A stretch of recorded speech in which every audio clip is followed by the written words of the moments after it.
Thanks a lot for that, Troy. Joined now by local jazz band leader Nate Topo. Nate, glad you came in this morning. How did a young guy like you get involved in jazz music?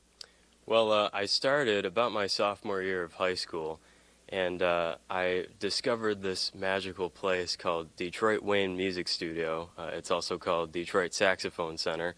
And I found this 1923 Conn New Wonder tenor saxophone. And I became obsessed with the history of these old instruments, and it made me want to play every day. Now, you came obsessed with the 1923 instrument. You didn't actually play a 100-year-old instrument, do you? Yes, I did for a long time, actually.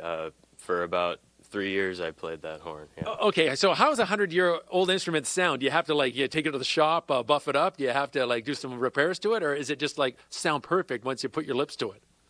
I mean, some of them have problems, like mine certainly did, but as many people say, you can't beat that metal. They actually sounds like butter most of the time. Well, we all love butter, don't we? Now, you've played in some pretty iconic venues. What's it like to step into these places and then to perform?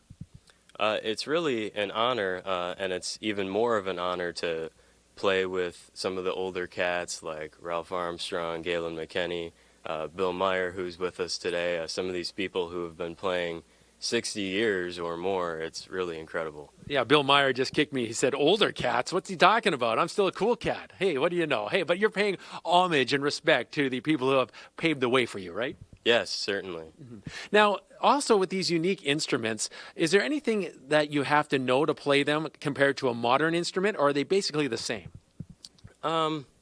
I mean, there's some differences. My horn I played for a long time from 1919. It actually had typewriter keys on it. So a lot of them can be more difficult to play, but you can't beat that sound. Typewriter keys. Now, is that just some guy trying to maintain the instrument, or is it actually made like that back in 1919? No, the saxophone is actually a pretty new instrument. It's only about 100 years old. So you get past 100 years and people weren't really sure what they were doing yet.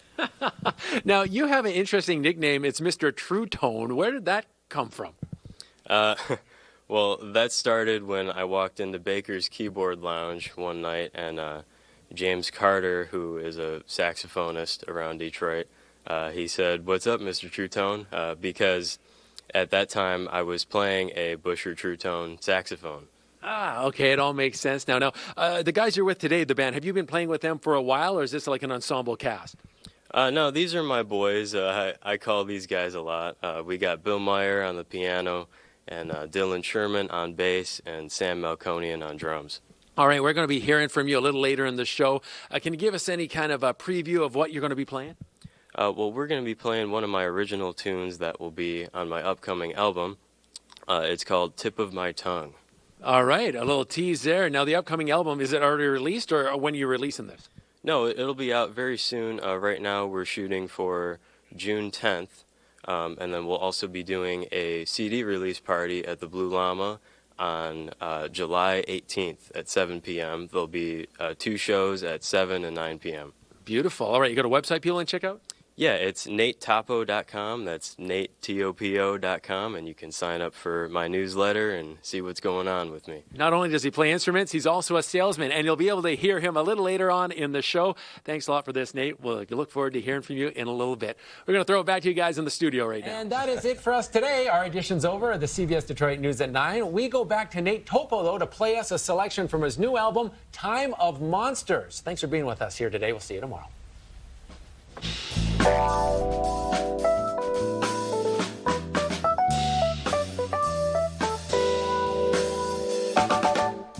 When you ask me how I'm feeling, I guess I just can't say. How do you think you'd be doing if you were locked up in this place? But no one seems to comprehend it. How the system feels so wrong. How to bear a soul so broken, but want to sing a different song. I guess I'm helpless They just don't understand, 'cause I'm guilty without an explanation. To stay here, I think that I'd rather be dead and save it for some other guy. I'll save it for some other